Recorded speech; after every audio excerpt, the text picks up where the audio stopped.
Hello. Today I have this vintage Arvin heater. This one has been restored. I restored this one, and you can see it's been restored pretty well. But I restored this thing back in probably 2011, 2012. So it's been about 10 years since this thing was restored, and it still looks decent. It works. There used to be an old switch on the top. This switch is not original. There is not supposed to be a switch there.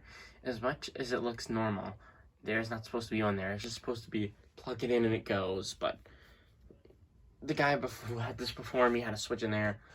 So we thought, well, it would look stupid without a switch. So we just threw it on there. I haven't started this thing up for a very long time, so it's gonna smell, and there might be a little bit of smoke that comes out the front. This is a 1320 watt heater. There are a few others on YouTube, I believe.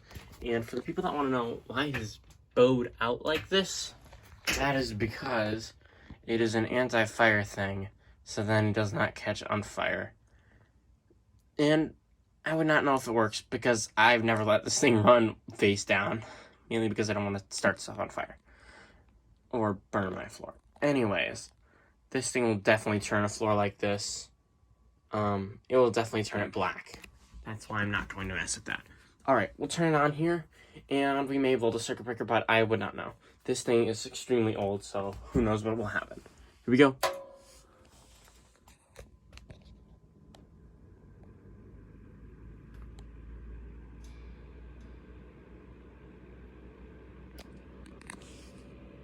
There's always that click when it starts up, and I don't know why. It's blowing out hot air. Definitely working. It's got a nice sound to it, too.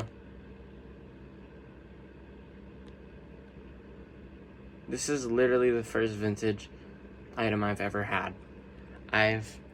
This was what started all of the vintage fan collecting. I should have said that in the beginning of the video. But this was one of the first, and that was also one of the firsts, that Kenmore.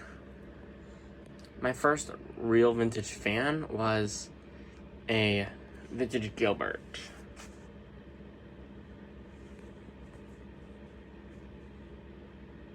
Those aren't very common anymore, but I have one.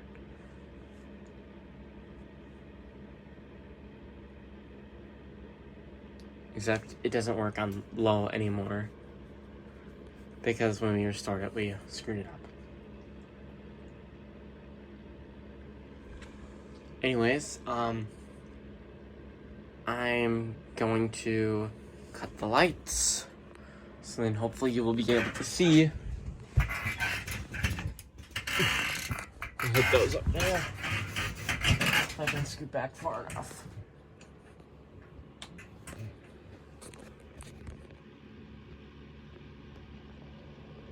Okay, I don't know if you'll be able to see, but it is glowing bright red.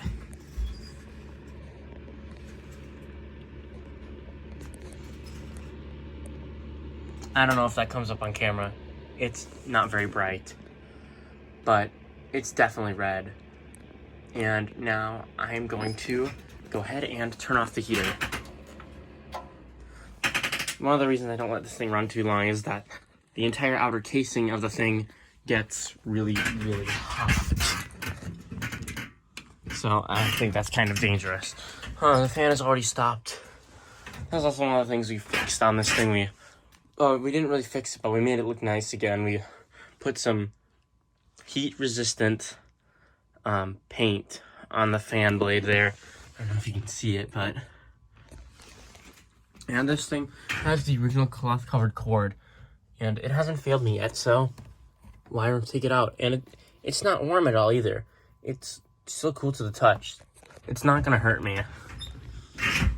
This heater, actually not fan, is very old, and it's made by Noblet Sparks, I believe.